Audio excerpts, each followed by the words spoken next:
আমি এখানে ঘুমাতে পারবো না। এর আগে কোনো পুরুষের সাথে ঘুমাইনি তো। এইটা হচ্ছে রিটায়ার্ড মেজর মমিন সাহেবের বাড়ি। এই বাড়িতে নাচ গান একদম বন্ধ। কেন ও নাচবে না? কেন ও তো নাচবে, ও আমার মেয়ে, ওর মতো করে নাচবে না?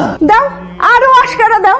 আচ্ছা, আমি এই কথাটা বুঝতে পারি না যে তোমার মতন সারা জীবন কঠিন ডিসিপ্লিনের মধ্যে থাকা মানুষ তোমার মেয়ের এই সমস্ত অনিয়ম কি করে হজম করছো? হ্যাঁ বাবা, বাবা মার বাসায় যদি মেয়ে স্বাধীনতা না পায় তাহলে কোথায় সে স্বাধীনতা করবে? ও ওর মতো করে থাকতে দাও ওকে। ছেড়ে তো বাবা, না, বিয়ের পরে আমার মেয়ে কোথায় যাবে, কার কাছে থাকবে একটু বলতে পারে? ওকে আনন্দ করতে দাও। খালাম্মা, এই যে দেখেন পাশের এলাকায় থাকে, আর তাদের পরিবারে আপনি ছিলেন। আর্মিতে আসছিল ওর বাপ মেজর মমিন সাহেব। ছবি তো ঝাপসা। ছবি ঝাপসা, কিন্তু মায়া তো ঝাপসা না। গিয়া দেখেন। আমাদের সাথে আপনাদের পরিচয় বা জানাশোনা না থাকলেও আপনাদের সম্পর্কে তো আমি জানি। এলাকার লোকজন আপনাদের সম্পর্কে সবসময় সুনামি করে।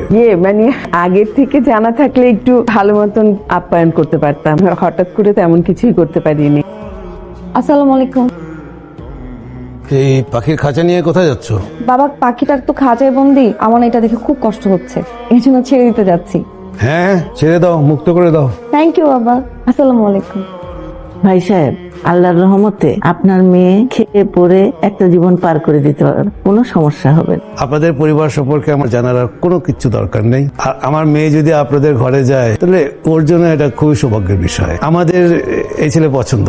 আলহামদুলিল্লাহ। বাবা, তুমিও চলে গেলে, মাও চলে গেল, কিন্তু সাথে ইরাকে কেন নিয়ে গেল তোমরা? ইরা তো থাকতে পারতো আমার সাথে, তাই না? সবাই অপরিচিত, এতগুলো অপরিচিতর মাঝখানে আমি কোনোদিন থাকছি? বাবা, পরে কথা বলবো না। হুট করে সবকিছু হয়ে গেল, তাই না? মানে আমি রেডি ছিলাম না, একদম হুটহাট করে ঘরের একটু আনিজি লাগছে, ভাই। লাগাটা খুবই স্বাভাবিক। নতুন বাড়ি, নতুন মানুষজন, নো প্রবলেম। তুমি আপন করে সমস্যা কোনো? আপনি কি এখানে ঘুমাবেন? হ্যাঁ, এখান এটা আসলে আমার আগের খাট, ফুট করে বিয়ে তো খাটটা চেঞ্জ করা হয়নি। আপনি এখানেই ঘুমান, সমস্যা নেই। আমি এখানে ঘুমাতে পারবো না। এর আগে কোনো পুরুষের সাথে ঘুমাইনি তো। আমি আসলে মেয়ের সাথে ঘুমাইছি তো, আমার সমস্যা নেই। হ্যাঁ, সরি, তুমি করে বলি নাকি? তুমি উপরে শো, আমি নিচে শুই। না, আপনি উপরে ঘুমান, আমি নিচে শুই। তুমি উপরে শো, আমি নিচে। প্লিজ, তুমি একটু বোঝার চেষ্টা করো। তুমি উপরে শো, আমি নিচে শুই। বস, এই যে তোমার জন্য তোমার সে এগুলি কিনে এনেছে। মা, এগুলো দরকার ছিল না। দরকার লাগবে। আর গয়নাগাটি নাই কেন?